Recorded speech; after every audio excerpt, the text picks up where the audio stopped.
Welcome back, hockey fans, to episode 9 of Lightin the Lamp. I'm your host, Dola, and with me, as always, is JG. How you doing, pal? Good day, man.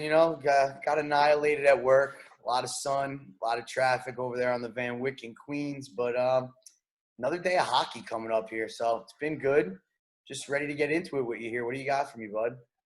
Oh, my God. So what we're going to get into today for all the fans is all the Eastern Conference playoffs game for round 1 so far. And I got to say, it has just been already, when we thought we already had enough in the qualifying rounds, round 1 just came out of nowhere. First game of the round 1 qualifier goes into, what was it, quadruple overtime? Or did they get into fifth overtime? Went into the fifth overtime. Fifth overtime, fourth longest game of all About 3 time. minutes in. And that was just game 1. Game 2 in the Eastern Conference goes to OT too. So, it was just a ton of hockey games, ton to talk about. Incredible goals, incredible games on both sides. But obviously, before we get into any game, we got to get into some beer chugging. So, JG, we're at I think we're almost a month into this little venture. I think not too much, not a full month. I think 3 weeks, but still Rockets. Just crickets from 2-0 Vancouver, Anheuser-Busch. bud. Oh, are you ahead of me? You're ahead of me, huh? I did it again. I gotta stop. I'm ruining the NHL playoffs for Mr. Amendola over there. Little too much texting. We're on about a 3-minute lag, so I'm gonna have to keep my mouth shut a bit here. But Tanner Pearson, 2-0, get her started. As you can tell, fans, we're obviously watching all the ongoing games now. Any second that we have the hockey games on, and we're enjoying them every second that we can. So I got another beer here. We're ready here, JG, to light the lamp. What else you got over there for me? I know you got some beers. You wearing out today? I'm a little crazy here tonight. We went back with another Jersey local brew, Twin Lights Brewery out of Hackensack, New Jersey, close to where you grew up as a kid. There Up you in go. that North Jersey area. Another I.P.A. It's called Double Vision. So, hopefully the screen will be double by the end of this night here of hockey and podcasting with my good friend here. I agree. After my inaugural AB, I got some Modern Times from out here on the West Coast. They're a brewery out of Point Loma, San Diego, but growing in Oregon, in Arizona, and I think in Washington now. They actually just built a 33,000 square foot beer garden in Anaheim. So got like 80 beers on tap there. This is one of them. So we're going to be following that up, but we're going to get going here, light the lamp for the fans, and chug a beer here, huh? Ready to see it, bud.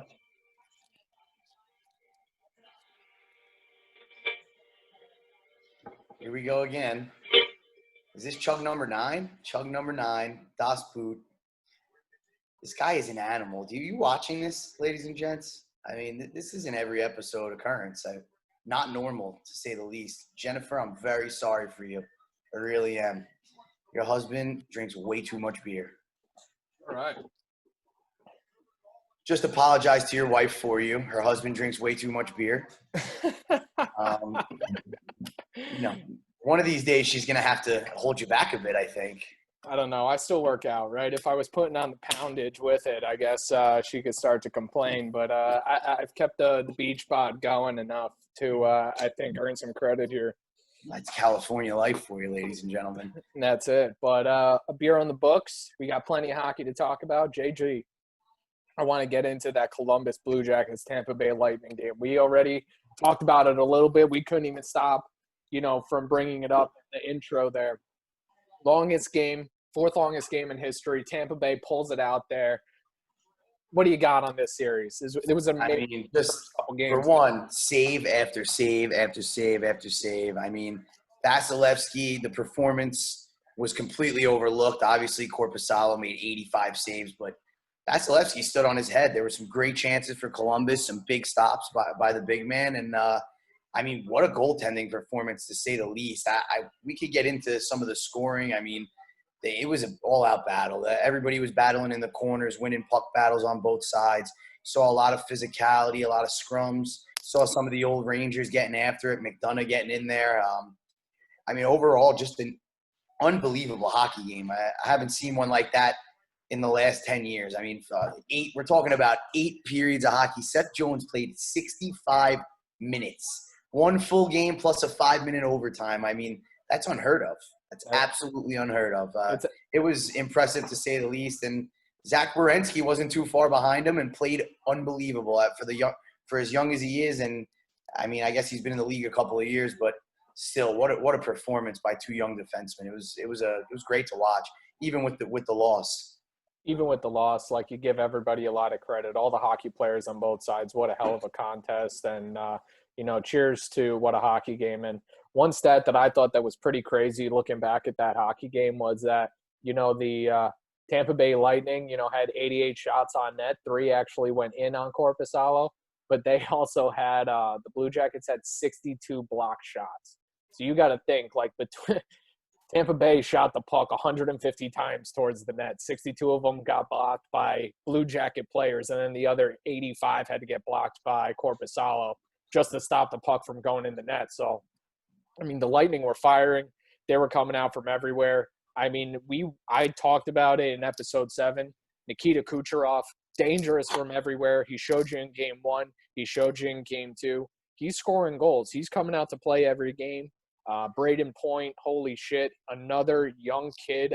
I mean, I don't think we talked about him enough. I think you were also impressed by what performance he's put up in this series. But, you got to like what Tampa Bay is bringing to the table. And, it's pretty impressive that I even think that Columbus is matching them, because Pascal Dubois and Olivier Bjorkstrand are just step for step. This is a battle.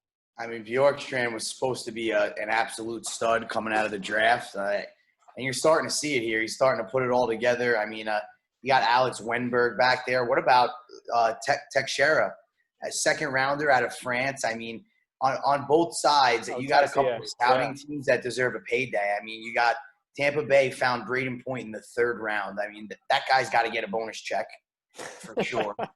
Hot take, Tampa Bay. You owe the scout a bonus check for sure. I mean, Columbus, you definitely owe the scout a bonus check for Teixeira, too. I never heard of him. Didn't really watch Columbus too much this year. But, boy, am I impressed. The skill, the hockey IQ, the passing ability. I mean, he is in East Coast. He's in East, West, North, South. He plays the whole rink. He's a 200-foot player and plays hard, and he's extremely skilled. I mean, I'm impressed as could be with the guy. He's my wild card on that team. I had no idea who he was, and what a player. I think his name, or you pronounce it Alexis Texier. Texier is how you pronounce it. But I got to say, definitely, impressive performance that he's put on. He's definitely been in the mix. You hear the announcers throughout the game, and he's one of the players on the line with Dubois, just always, around the net buzzing. So a lot of good things happening from both teams. I mean, one of the things that, a lot of the announcers said, you heard Patrick Sharp say it, Ansel Carter say, how are they going to respond, after Seth Jones and, Zach Werenski play 65 minutes in a game, whose legs are going to be there, I mean, probably if this was the 80s where those guys were smoking cigarettes and drinking beers, they probably wouldn't have been able to even stand on the ice 2 days later. But, obviously some younger guys, a lot of conditioning and a lot of training goes into this, and Columbus came out firing. It definitely, to me, it looked like it showed in that game too, that the Lightning were a little bit slower. They seemed a little bit tired comparatively to Columbus. I mean, if you look at a Columbus lineup here, it's fairly young. I mean, they lost a couple of good young players that are heading into the depth of their prime. You look Duchesne, Panarin, these guys that left, even Bobrovsky. But I mean, it just amazes me year in and year out. They bring guys up from Cleveland and they move guys and they pick up free agents. And you look at Nathan Gerbe, what a fit for these guys this year. And I know he got scratched for game 2. Little change Tortorella went with. He always does after a loss. And just it's amazing to see these guys coming up. Like I said before, Alex Wenberg. I mean, did you see that goal? The finish was incredible. The work to get to the net was incredible. He's just amazing. Where do these players come from year in and year out? People leave Columbus, and Columbus sticks around for the last 5 or 6 years. And now with Torts, just a million block shots, heart, pride, fight. and they're not going away. They could very well win this series again. They got Tampa Bay's number. They have Tampa Bay's number. It's definitely this is definitely going to be a series to watch throughout. I think one thing that's been hurting Tampa Bay is I don't think that the D core has performed up to their fullest ability. You've seen McDonough play those minutes, but he's been a shutdown D, but he hasn't really been as much of a presence. From when we loved him on the Rangers, he was always an offensive player. He was mixing it up. He was by the net. He was controlling power plays. I don't see him taking upon that role. I think you see Hedman, you see Sergachev. Shattenkirk hasn't looked really stellar. I mean, he looks more like your fit 6D man, but I think they have that depth of a D core that should be taking control of games. But I just don't think I've seen it as much on the back end that I do see it from the front. Every time Killorn, Palat, Kucherov, Braden Point, anytime a puck's on their stick, everybody's moving. And it's every line. I mean, you got the Johnson line. I mean, it's really incredible. I think, I don't know if it's just that every time Columbus comes in the zone, they're laying a body, they're hitting someone, they're taking off passing lanes, they're really just focusing on fundamentals of hockey. But I just think, they're smothering that D-core, and I just think that, that's important. That's very important for them to get active as much, scoring goals as much as their front end, right? Because, they're just as powerful offensively. So absolutely. Oh, we got a bout going on right here. Let's go. I saw it already. I got my mouth shut. Oh man, I didn't. You didn't ruin it for me. I appreciate that. I got to see. I kept my mouth shut. I was live. If you didn't see me looking at the screen, I was quite interested, and I just decided to keep my mouth shut. But I mean, just to finish off on Columbus, I think their D-core is actually what is the difference in the series right now. In the series. The scoring is pretty even, which is incredible to me with Tampa Bay up front. They should be scoring 5 or 6 goals every night. Their D should be able to let up a little bit with the offensive firepower that they do have and the goaltending that they do have.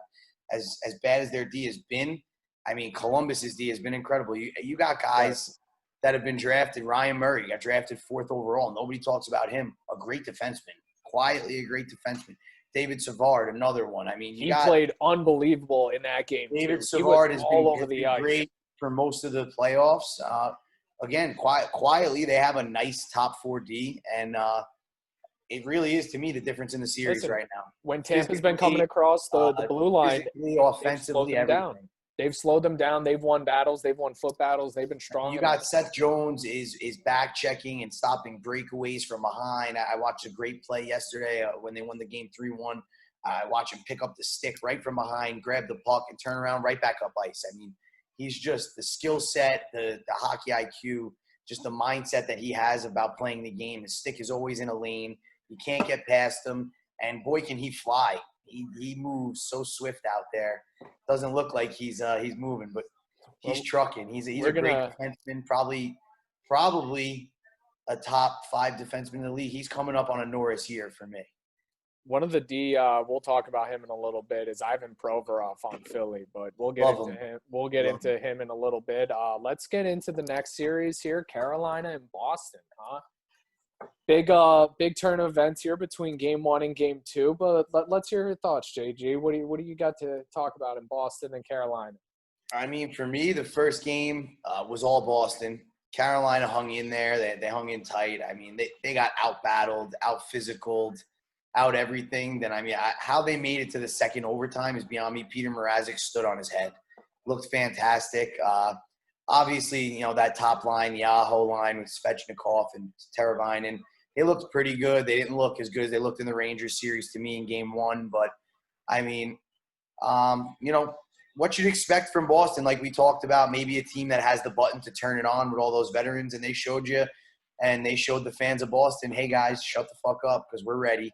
Maybe we're not going to expend that emotional energy on a series that means nothing. It doesn't matter who we play. We're ready to go no matter who we play. And I think they showed you that the other night, and they were resilient to be able to come out in double overtime, even though they outplayed that team all game. Oh, I think even Marchand said it in an interview. He was just like, those were exhibition games, and I think we're going to get going here. And, I think Boston showed it. I think even in That first game, that play off the face-off, that goal that Pastrnak scored, where it was essentially, you had Bergeron in the center, he won it back, and normally what you would have is you'd have Pasta coming off and coming behind Bergeron to take the shot, and Marchand tying up on the hash there. Marchand came on, got the puck, went to the corner. Pastrnak went to the net. He found him back door, and it wasn't even, Carolina couldn't do anything about it. I think it was Jacob Slavin right there trying to lift the stick, but Pasta already had it on stick, and he already put it in the back of the net. So, I mean, that was something I feel that was timed. It was something, that they just showed as chemistry, and I think that was one of the things that was missing in game 2, right? Like, how do you Absolutely. fill Pasternak's shoes, right? Pasta his shoes are too big to fill, and I think you definitely saw that. You didn't see that firepower, especially if Boston gets down by 1 goal, right? In a 1-goal game, he's the most dangerous player on the ice next to Bergeron and Marchand. He's Easily. so. Easily. I mean, he's one of the best players. Another steal of a draft pick. Surprised he went as late as he did, but I mean, it's been a great series. Obviously, we go back to game 2 here, and the Canes find a way to get it done. Obviously, Teravainen, Aho, Svechnikov look like the line that you saw in the Rangers series. They looked absolutely great. Great to see Dougie Hamilton back out there. I mean, Dzingel back in the lineup. It looked awesome to me. He was flying around, getting the body in there. Had a great game. Had a great game 1, great game 2. He was all over the ice. I thought Trocheck looked pretty good. Hayden Fleury, again, probably hit between him and Jacob Slavin, 2 guys that don't get talked about very much. And Hayden Fleury has been, to me, a top 2 defenseman for them throughout this playoffs. You hear his name every night. Got second star of the night a couple of nights ago. I mean, he is. He deserved it. That was his first. Game He's quietly a stud. Was unbelievable. I mean, this series to me, watch out. It's going deep. They're going to battle. You're going to see some fights coming up here. I mean, on Boston's side, you got Charlie Coyle. Looks great to me. What a great pickup. Just a Boston guy. He fits the mold. A good centerman. Good two-way defensive centerman. I mean, he scores. He chips in. He's a big body, man. I wish he was a little more physical. That's been the knock on him for the past 7 or 8 years. He's a big body that's just not physical enough. But boy, does he fit in Boston well. Dude, I gotta say, I was watching NHL Inside the Bubble, just watching more hockey content just because obviously I'm not getting enough of it. And they were showing the boys out there in the soccer field outside of the, the Toronto stadium. And they had, Brady Shea throwing the football, but they had Rod Brindamore out there throwing the frisbee with no the shirt on. No shirt on. Dude is jacked. Get the guy pieces, bro. Dude, get the guy a stick. Get him on the ice because honestly, that Teravainen, Aho line, and who am I thinking of? And Svechnikov, they need a little bit more. They need a little bit more physicality, right? And you honestly saw it against Boston that they were able to kind of slow that line down and stop that line in a way that the Rangers weren't able to, right? They were able to throw the body. I mean, it was kind of funny. I even saw during the game, Ryan Dzingel try to throw a body on Chara, and Chara just like with one arm just kind of pushed him back. And, it's not a knock on him, but when you go after a guy that's 250 pounds, I'm sorry, you're not going to move him around, right? So it was just, you see a little bit how easy it is for Boston to bring some of that physicality to the game. And it's not something that the Hurricanes are able to just as easily match, right? I thought Hayden Fleury was bringing a lot of that nastiness and that grittiness of the game. I think Slavin was out there throwing hits. I also thought the Dzingel was getting in there a little bit. I mean, he was chirping a little bit. He was in faces, finishing at the net. I mean, you need to see a little bit more of that from the whole lineup, I think. I mean, overall, a great game, too, for them. Obviously came out with the W. But if they're going to want to squeeze this series out, as obviously I picked them, I think they're going to have to. I think they're going to have to take it to 7, but they're going to have to be a lot more physical than they've been. I 100% agree. Like we're now starting to see it more and more in hockey that the skills during the year, they definitely get your regular season wins, right? You're going to go on streaks, you're going to pick up a lot of victories, you're going to get to playoffs, but when it comes time for playoffs, you got to find a different level of grittiness, and you got to just find a way to battle more and find ways to get in front of the net and win back and, win pucks. And, there are some games that teams look sleeping, and, we're going to get into that a little bit in this next series here when we talk about the Montreal Canadiens versus the Philadelphia Flyers. All right, well, hold up a second here, Mr. Beardola, because I'm pretty sure that I just completely botched one of my picks here, and I told you that Carolina was my pick over Boston, and I think I had one too many beers to get the day going after work here. My head is spinning, a little too much sun for the kid. Definitely did not pick Carolina to beat Boston. It's not going to happen. Didn't do it. If they want to win the series, they're going to have to be a little more physical, just to fix my my little mistake there, because that was I think we took Boston in 6. I think you came around. I think you thought I was a little optimistic with the Canes, but I think by the time we ended our conversation, we were both on the Boston train in 6, just because we thought they were going to be like Montreal, right? We like Columbus, like those Nats. I mean, we saw it against the Rangers. They're a great team, right? They're going to stick around, but we definitely see that Boston has that next level, that grittiness, and I think we know they have that switch, and we'll see once they get Pasta back what happens. But let's get into this Canadiens-Flyers game, and what do you got for me, JG? Just another great bout, another battle. Absolute battle, but again, I mean, the Flyers just too strong. Just a big, strong, skilled lineup. The Hayes signing, I screamed and yelled about the money for months after the signing. I was so happy he left, and I got to tell you, he just kicked me square in the balls, because what a bad. I mean, man, he is unbelievable. He is the best player on the Philadelphia Flyers right now. He does everything. You could tell me whatever you want. He's the best player on the Philadelphia Flyers right now. He does it all. He penalty kills. He's on the power play. He scores. I mean, the passes he makes are incredible. He uses his body in the corners, just in a different type of way. He always wins battles. And, I mean, the whole lineup, to be honest with you, I mean, obviously we know the outcome of Game 2 also, and it's amazing to me what's going on here. But this lineup is just, to me, I'm looking at it right now, and pretty stacked. You got James Van Riem's, like Scott Lofton is a quietly coming around, and he's going to be a 25, 30 goal scorer. You got Travis Konechny, probably pound for pound the next Matthew Tkachuk of the league. Very skilled, big point getter, but wow, how annoying is he? He's in everyone's face. Everyone hates him. My kind of player, you know that, just like me. Just a total douche out there. I mean, you can't get any better than that.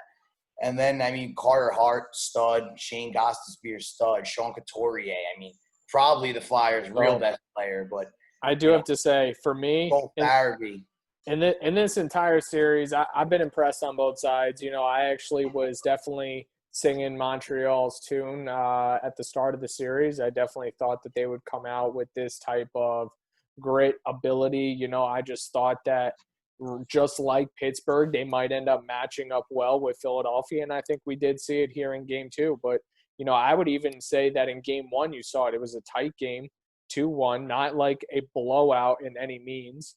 But I actually say probably my favorite player out of all the players you just mentioned on Philadelphia has been Ivan Provorov.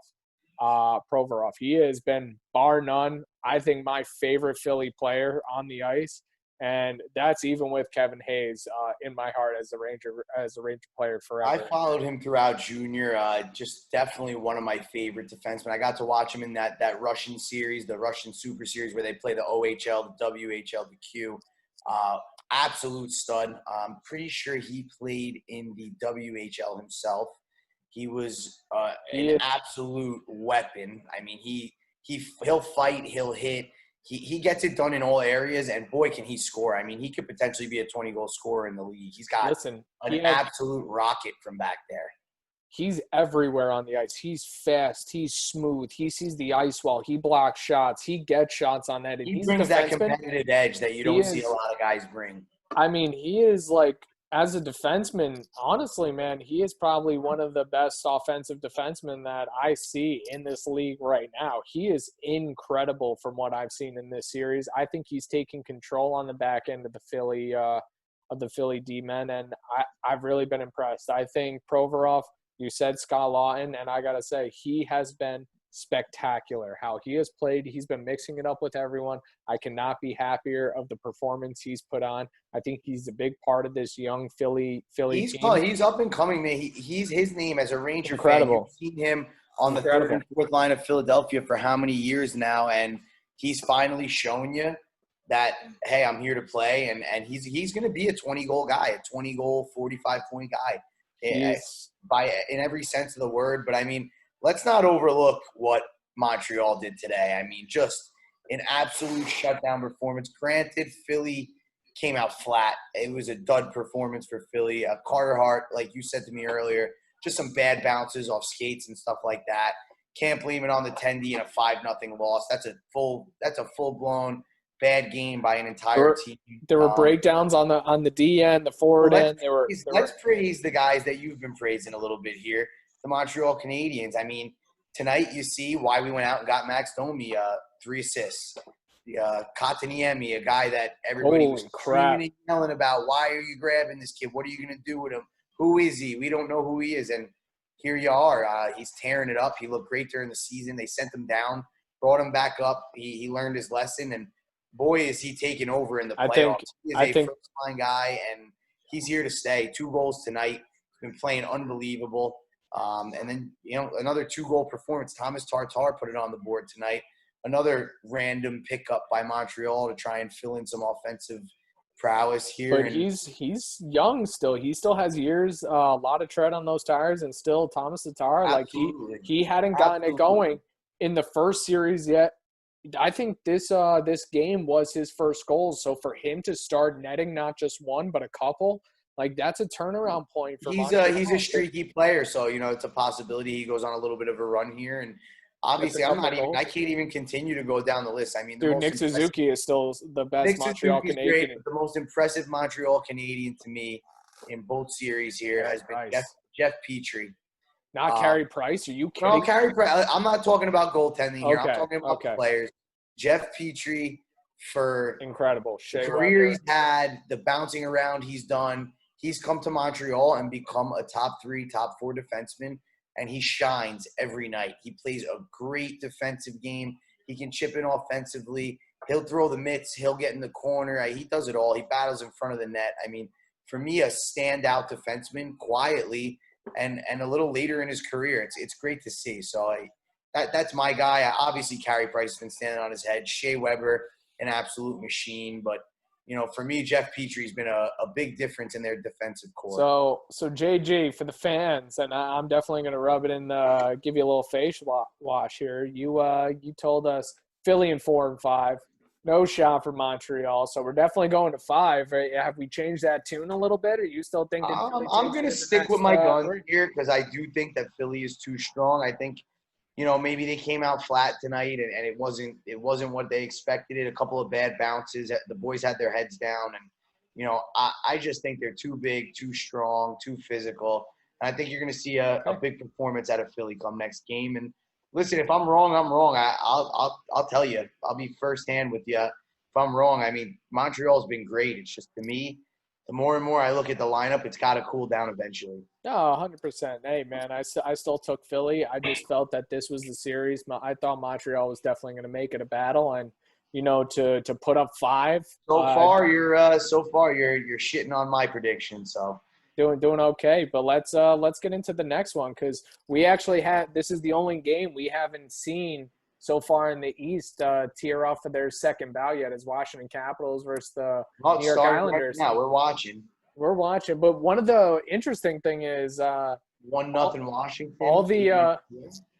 All the Eastern Conference games right now are 1-0. So if Washington can even this up tonight, we'll definitely see them go 1-1, and then all the East will be 1-1, and we'll see what happens here in the West with Calgary and Dallas. But I mean, let's get into it, JG. What do you got for me on Washington, New York in Game 1? Well, I mean, obviously, you start the game off, it looks like it's all Washington. I got Islander fan friends messaging me 5-6 minutes into the game.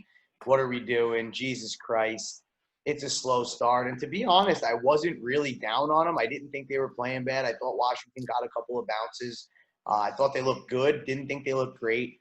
And then, Anders Lee comes out, throws a body, goes after Carlson there, and things break loose. They're still down a couple of goals, but they come back. And I mean, wow, what a performance by the Islanders. Obviously, we spoke a couple episodes ago about, the Barry Trotz advantage. And I think, by the end of the game, he showed you why coaching against all your old players and your old team that you just won a cup with is going to be easy for you, because he was able to shut them down after those first 2 goals. I think the Islanders were strangling. Their defense was fantastic. Varlamov outplayed Holtby to the T. This is a series where I picked the Islanders. I didn't screw that one up. So I did say Islanders in 7, and my biggest thing was Varlamov versus Holtby.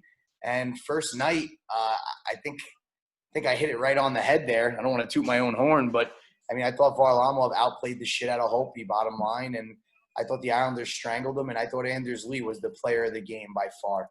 He was physical. He fought. He came out and answered the bell against Tom Wilson, which not many in the league will do, so you got to give him some respect for that. Scored a huge goal. He did it all the other night. You couldn't ask for a more team-oriented player. He did everything for his team, and they came out victorious on his back. Yeah, I think the Isles had a great game. I think the Trotz factor definitely went into that. I think Barry knew how to push some buttons there, and I don't think Anders Lee shied away from that hit on Backstrom much at all. This is playoff hockey. I don't think there was any malice in it. They were skating towards the same way. Backstrom had his head tilted, and Anders Lee had his head up. And it's just like, if you're going to skate into me, here's my shoulder, eat it, Yep. And, I don't think there's a lot of malice in that. I'm not going to say it's predatory. Again, I think these coaches are coming out with some hot takes here. Anders Lee was never that type of player, so. No, but, you saw John Carlson get in the mix there, protecting his teammate. And then, you do see, Wilson come out there and finish the bout. He caught Lee with a couple uppercuts that were just pretty powerful. He almost split his helmet. As a hockey player, and you're going to agree with me here, how much respect did you gain for Anders Lee the other night? Because he did not have to do that. He plays a physical game. He went out there and gladly answered the bell, and he took an ass whooping, and the Islanders rode it all the way to the end of the game. They loved it. They jumped on board. They even got scored on after the goal, and didn't seem to matter. They came back, and they were just buzzing all over the ice. Barzal looked like the old Barzal again. I agree. He looked much better than the other other series. Good. And again, Beauvillier shows you that maybe he's finally turning into a superstar here. He looked absolutely incredible. He just looks comfortable now, like he's starting to just feel like, where a player starts settling down, maybe they're not worried, it's now like year 3, year 4, you're not in that freshman, sophomore year, you just have that silkiness to your hands and to your skates where it's just starting to click, right? I would say just in this game, if we're still going to touch upon anything, right? One thing we talked about in episode 7 is, Washington's power play, right? Is New York going to stay out of the box just enough? Because you even saw it. Oshie scored 2 power play goals, and Barry Trotz, you might know your power play as good as anybody, but what we've known about the Washington Capitals power play is it's hard to stop. It doesn't matter if you know it. And if you overcommit on Ovi, great. You have John Carlson who's going to throw a 100-mile-an-hour bomb on net.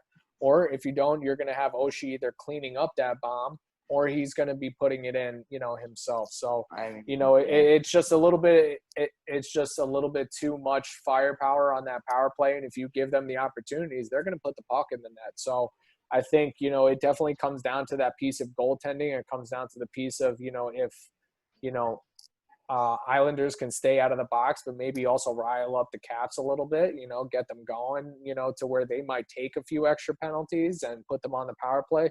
I definitely think this series can tilt in their scales. I myself just always believe in Ovi. It's hard to bet against the grade 8 just because, when you put one of the best goal scorers ever in history on the ice, I don't know how you bet against that, but I still have a lot of faith in Washington, but we got to see how they come out here. It's 1-0 right now. We get to watch a little bit of the game. They were up in that first game, but they let the Islanders creep in. I think Holtby on that first goal from Eberle, I think he wants that back. He stuck the blocker out. It went right under his arm. And, those are hard because we've seen a couple of those, right? Even with Toronto, Frederick Anderson had one of those. I think there was another one the other night. But, a couple goals that goalies want back, I'm sure they're there. And I think, with the Washington Caps up 2 and then you let in a weak goal, maybe you don't let that goal in, what happens, right? You don't know how the first game went. I think they had all the chances in the world to win that game or to still be in it. Absolutely. It did tip toward the Islanders' way, but I think that's how the Islanders are going to win this entire series, right? I think the Caps are going to be firing on all cylinders, and it's going to be bounces, chances, and them being gritty and being opportunistic, right? So what else you got for me on this series? You think Backstrom will come back at all, or you think he's done for the series and they'll just have to go the road without? You know what? I've been looking all over the internet. I haven't seen much. There's not much being said. I would hope he comes back because, if he doesn't, I might be taking the Islanders in 6.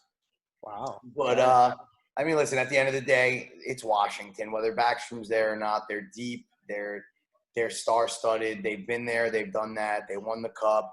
They got one of the best goalies in the league. You got Kuznetsov in the middle there that could easily fill Backstrom's role. You got plenty of guys that can play. Jacob Verana. The depth up front is not an issue. So, yes, I think you could still win a series without Backstrom. But to me, I'm watching right now. The shots on goal are 10-5 Islanders. It's 1-0 Washington. 4.5 left in the first here. But, the Islanders are back to play again. So, I don't know. This could be another barn burner here and a potential Islanders win from what I'm watching. Obviously it's early, but, I'd love to see the Capitals go down. As much as I don't like the Islanders, I'd like to see maybe the Islanders play the Flyers coming up here or something like that, a little rivalry series. But yeah, nice. Tom Wilson headed to the box right now. But, again, great series overall, great first game. Second game is turning out to be a barn burner. So, obviously we'll be getting back into this in a couple of days here, and let's head out of here and let's finish our Friday nights. Oh yeah, I wouldn't mind Washington picking this up in the entire Eastern Conference, going 1-1. Just so you know, this entire round might go a little bit deeper, right? We have a lot more to talk about, so I think that really covers us for all the Eastern Conference games. I think it's amazing how much hockey content is coming out now and how much we can talk about. I love to be joining the ranks just at the right time as a Ranger fan, watching all this happen before our eyes. I think even the NHL is just capturing just more minds, more interest, and I think we see that even for more podcasts. Shout out to PK Subban starting his own podcast recently, bringing on Gary Bettman and the owner of the Kraken. So, we got more hockey content coming out there in the universe and just happy to be part of it. And, if you enjoyed this video, please like, share, comment. The boys are looking to get involved and start chirping you back, and again, chirp back. And hopefully, we're entertaining you and bringing you. Let me just finish with one last thing here for Budweiser. My boys at Budweiser, if this guy's got to chug another goddamn beer before we get I don't even need the goal horn. Show us a little love, Budweiser. Budweiser Sport. Budweiser NHL. Like, a comment. And you don't even got to follow. Just show the boys a little love. We got a little present coming up for you here after the 10th episode. So, maybe you guys will turn it around for us here because we're about to start heading for a different beer here. Maybe we'll come out with the Twin Lights goal horn. Twin Lights. You guys want to make your own goal horn? Because the boys are in. But, it's been a great episode here. It's great to talk to you out on the West Coast, and I'll see you soon, my bud. All right, JG, we're signing out. Fans, we're signing out. You have a great night. Take it easy.